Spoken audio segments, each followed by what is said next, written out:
never before have we seen three women held together by three men.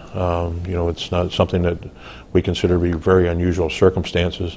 But the fact that the children were found was not really something that we've seen in the past, obviously with J.C. DeGard, Sean Hornbeck, Elizabeth Smart, all found and were being held captive, basically in the sexual slavery.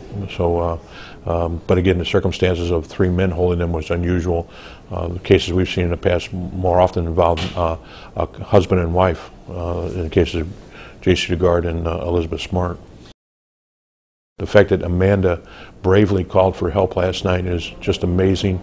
The fact that Mr. Ramsey answered her call for help and rescued her is truly something that we don't see all the time. But I will say one thing that we believe in our hearts and what we've learned from these children is we believe there are others in this peril. We're going to continue to work with law enforcement and families until we know for sure.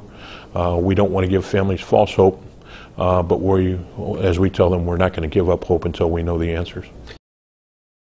One thing here at the National Center is that we've learned is that we never close a case here at the National Center until that child has been physically found, regardless of the circumstances, whether it's tragic or it's good news like we had last night.